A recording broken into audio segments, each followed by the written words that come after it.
Hello viewers, this is Dennis. I'm back with this video.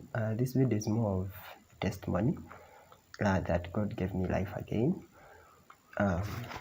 This happened on 17th of July 2023 this year. Now what happened was around 11 a.m. By 11 me I had finished cooking food, so I slept, and that day was very hot actually, so I slept. What happened towards the time I was about to wake up, you know, when you have dreams, there are dreams you have when you've just slept, and there are dreams you have when you're about to wake up. So this dream I got it towards when I was about to wake up. So in this dream I saw that first of all I saw something black standing in a corner of my house, okay, where I'm living right now, but it was tall to the ceiling. I could not see the details of it, but all I could sense was that it was tall up to the ceiling and it was looking directly at me. So, and in the dream it seemed as though I was sleeping while looking up to the ceiling, but also to that corner. So what happened is that in the dream I saw that I got out of the bed, but every time I got out of the bed and like I stood up, I found myself like back into the bed. So I got up again, and then I found myself back covered.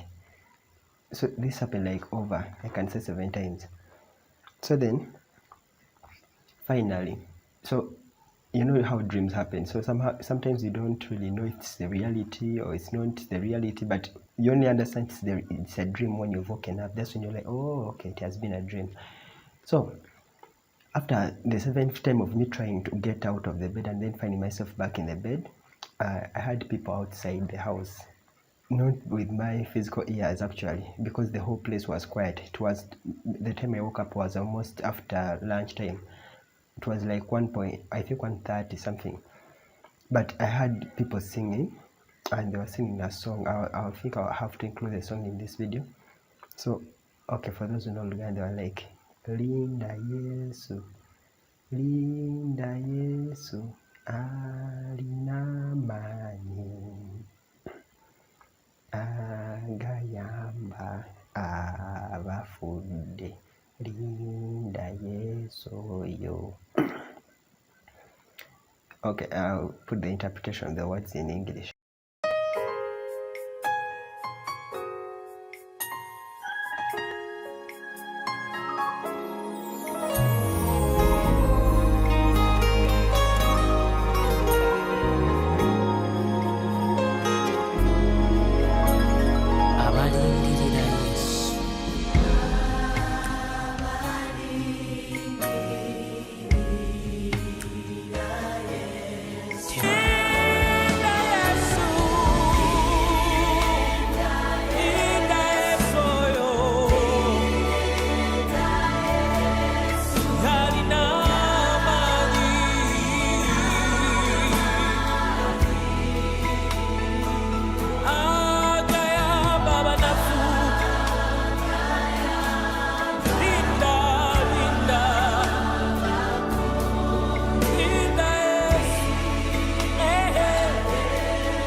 So as soon as I heard those words, it was like a choir of people outside. If I'm to say, this song, I had never heard it on radio. Personally, I don't listen to radios because most of the time I'm either on my phone or I'm either using my laptop. So I don't really listen to radio. I don't really watch TV completely. If I get data, I watch YouTube videos of my choice. So that's how I am. I don't really watch TV. I don't listen to radio. So that song, if I remember, I heard it like in December last year when I was at church, when the choir was singing it. So it is over 6 months now. So it's not like I hear it every day or what, no. Actually, I didn't even know who had sung that song at that time, in that moment of the dream. So what happened what happened now was like, as soon as I heard those words, this time I saw myself getting out of bed. Yes, the black thing was still in the corner. It was around 8 foot tall, because when I woke up, after all these incidents, I measured And in that corner I have a mat which is 6 feet. We call them soft mats in Uganda. It is 6 feet tall, so I could see that this black thing was taller than the mat. So the mat stopped somewhere. The mat is almost above my head, but this tall thing was above, up to the ceiling. So this time around, I got out of bed, and in the dream, I saw that this time I crawled on the ground, not to go back to bed again. So as soon as that happened, I woke up. So when I woke up physically, I realized, this has been a strange dream. So my phone normally is near my head. Okay, it's near where I put my head, but on the floor. So I checked WhatsApp, I answered some few messages, I looked at the time, it was around 1:47. Well, since I had just woken up, normally when I wake up I first urinate or something. So, they call it ease yourself. So I went to ease myself. But one of the things I noticed was, first of all, every time I wake up, normally all my blood vessels are filled with blood. Okay, I think it's a man thing. So of course that is what had happened. So I woke up, so I had planned when I wake up, first ease myself, drink water, then maybe eat my food again and do other things for the day. So that is what happened. So but as I was easing myself, what I noticed was my blood vessels all of a sudden disappeared from my arms, just like that. I could not see them. It's like as though my blood had basically got out of me.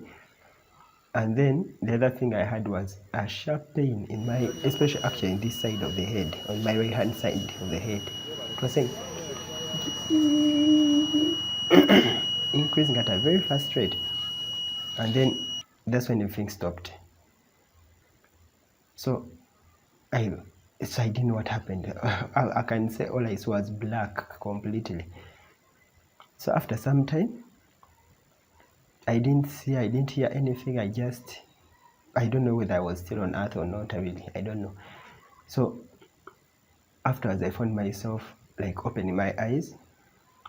When I looked, water had fallen onto my face.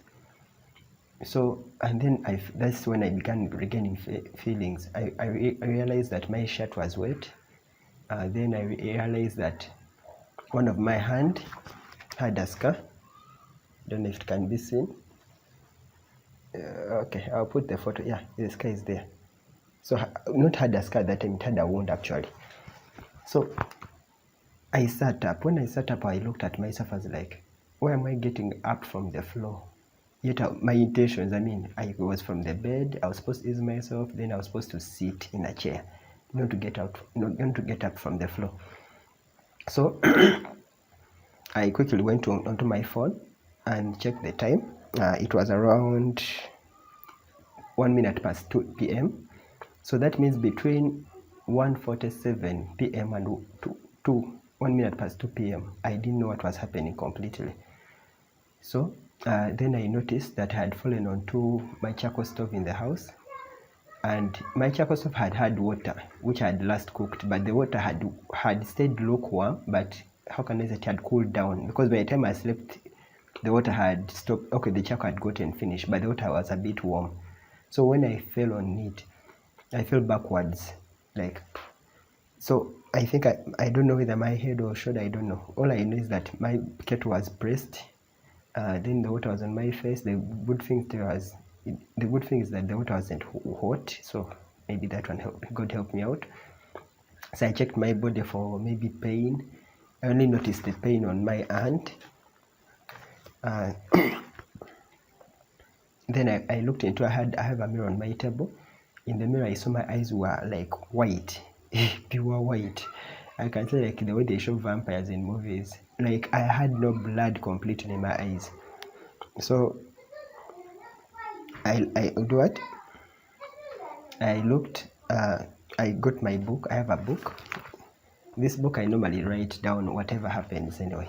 It's like my home management book. I write down what I buy, I write down what I've done, and just in case I get dreams, I write down my dreams. So what happened? I realized that what had happened to me was actually real serious because my house was locked inside. So I then imagined, I was like, that means I had died and no one would have known because my house would have stayed locked. Maybe they would have seen flies after some days. So I understood that what had happened was actually very serious. So I changed clothes. I took some few photos, which I think I'll upload also. Then I walked where I rent. It's like 20 minutes to reach my parents' home. So I walked to my parents' home. I found there my sister, so I talked to her. When I first came, so that's how I can say I got back from death completely. Because, how can I say, the reason I say it is death is that the song that saved me from this whole situation was that the words were, "Wait on Jesus, who has power to rescue those who are dead." So that's when I understood that, and that was in the dream. It wasn't physically. When I woke up, the whole place was completely quiet. But all these instances I saw in the dream, that's what I understand, is that the spiritual body has eyes, has ears, has senses, the way we feel with our bodies. But I think it is more than what we feel, because basically I had a choir of people. But when I woke up, the whole place was quiet. There was no choir outside. So after a few days, I downloaded that song. It was by there's a singer in Uganda called Brian Lovega.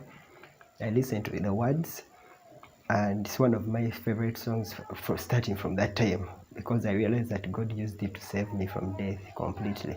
And I also can say that the figure I saw in my corner, the spiritual figure I saw in my corner, was actually the angel of death. It was around 8 feet tall, but God didn't allow me to see details about him. All I saw was something black, tall, around 8, because I have a mat of 6 feet, but this thing was taller than the mat, so I think it's around 8 feet. My ceiling is actually 8 feet tall. Okay, 8 feet from the floor. So it was basically I can say he had come for me. So God saved me from death completely. And what I can say before finishing is that all the things I have, basically, they would have stayed the way they are. My phone, my computer, my camera, my everything. I had no power over it. So what I understood is that in death, you don't even own the clothes you put on, like the way you like this shirt, because I'd fallen just there on the ground. So all my things would have stayed the way they are. My phone had been on a charger, so it would have been on charging pack until maybe they would have discovered my body and all that. Maybe the thing is that God has control of our spirits, so my spirit will be in the place that God decides me to be in. But I believe in Jesus Christ. I believe to be in heaven. So finally, I think that is all for now. So I thank God that He saved me. He brought me back from death completely. So for around, like I said, for around 14 minutes, I didn't know what happened to me completely. But what I understood that it was actually death is because of the dream before all these events. So I put the pieces together after the whole situation. That's when I wrote down the dream. Personally,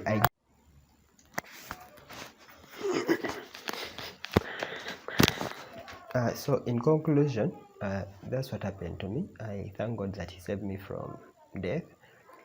Personally, I get dreams that happen. Actually, nothing happens to me, I can say. That is very important, that God would not have shown me beforehand. For example, was it 2020? Thieves stole from me my computer. Okay, they didn't really steal. They took my power bank, electronics basically. But 10 days before that incident, that was, I think, they stole from me 30th October. But 10 days before, that was 20th October, I had a dream about I was in an airplane without a passport, without a national ID, without, basically I was just me. So I have flu. So in that dream, I landed into a new city, and this city was, I assumed it was maybe Johannesburg or Cape Town. I've never been there, but I mean, a very beautiful city than the one we have in Uganda and Kampala. So in that dream I landed, and you imagine landing in a city and you have no, how can I call it? No package, no clothes, nothing, but you're just yourself. So in that dream, I saw that someone came to me and told me, "What are you going to do? I mean, you don't have anything here. but you are here now, what are you going to do? So I told the person, if I was able to prosper and work hard in Uganda, which is, filled with dictators and all that bad governance, I think I'll do my best here and I'll be able to prosper again. So that was the dream. And I saw myself in the dream starting looking for work, for deals, for the way I live life actually. So after 10 days, when the thief stole from me, actually what happened is this. Personally, I don't store my national ID here where I live right now. I don't store it here. I store it at my parents' home. But the day they stole from me, it was a Thursday night. Actually, it was a Friday morning. But Thursday, I had to move with my national ID because we are going to open a bank account on Friday for a football club. So that day I had to carry a national ID. So I had to go to my parents' home. I removed the national ID. For over 3 months, I didn't have a national ID with me here, where I am, where they stole me from. So the dream had shown me something which was going to happen 10 days afterwards. So that day I had prepared the bank documents. They had made photocopies of the national IDs of me and the 2 other people we're supposed to open the account with. I had prepared everything. I had made sure my power bank is charged. By that time I had a tab and I had a small phone. So everything, I was making sure that by the time we go to the bank, we have all the documentation. So when I woke up on Friday morning, I think around 5, because they had taken my watch, they had taken everything I had. So I could just assume by the way I looked at outside. I found my door open. I found my bag which had all the documents taken. Computer, everything was taken. So I looked, I was like, okay, now what do I do? So I first took 2 cups of water. The padlocks were taken. So I got a padlock from from the store. I locked inside the house. I locked now. I was like, now what do I do? But then what happened is that from that whole incident, the following, by the end of the following week, I had a smartphone, I had a bag, I had, actually by end of November, I even had I had most of the things that had been stolen from. Then that very Friday, someone discovered my documents. Thieves in Uganda, when they steal, they spoil the documents somewhere. So someone discovered the documents, and among them was my national ID.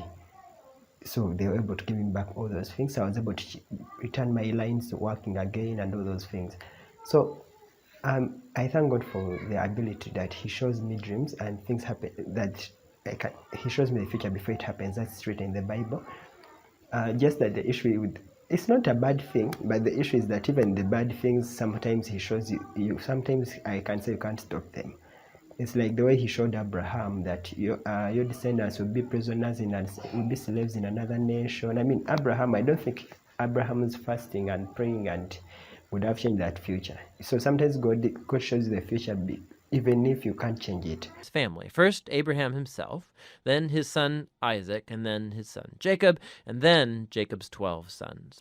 And the stories about each generation, they're united by 2 main themes. So first, each generation of Abraham's family is marked by repeated failure. They just keep making really bad decisions that mess up their lives and that put God's promise in jeopardy. However, God remains faithful to them. He keeps rescuing them from themselves and reaffirming His commitment to bless them and bless the nations through them despite their failings. So the Abraham stories. God had promised Abraham a huge family, but on 2 different occasions, he's afraid for his life because other men are attracted to his wife, and so he denies that he's even married to her, which creates, of course, all of these problems. And not only that, Abraham and his wife Sarah, they can't have children, and so Sarah arranges for Abraham to sleep with one of their servant girls, which also creates all of these problems in the family. But each time, God bails Abraham out. And in chapters 15 and 17, God even formalizes His promise to Abraham with an official commitment called a covenant.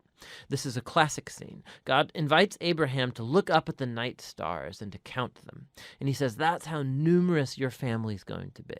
And despite all of the odds, having no kids and no way to have any at the moment, Abraham looks up in the sky and simply trusts God's promise. And God responds by entering into a covenant with Abraham, promising that he will become a father of many nations, that God's blessing may come to the whole world. So I thank God for that. So for this video, I hope you've learned something from it. I don't want to make it too long. So, but personally, even today, I can say on a daily purpose or even a weekly, I get dreams daily. So what I decided to do is that I write them down. And dreams, dreams, I wouldn't call them ambiguous, but sometimes they're in things you don't really understand. There's a time you can see when you're in the moon walking, you can see yourself walking in different places or countries and everything. But all I do is that I write them down and note them down. The few things I get from I understand from them, maybe. If I don't understand it, it's okay. But afterwards, you realize that something happens and you're like, oh, I saw this happen. So you're like, okay. So I was being told beforehand that this is going to happen. So all I can say in conclusion is that dreams are important, especially if you're in Jesus. God gives us dreams to prepare us for the immediate future normally. And he loves us very much. And Jesus is Lord. May you believe in him. May God bless you as you enjoy and watch this video.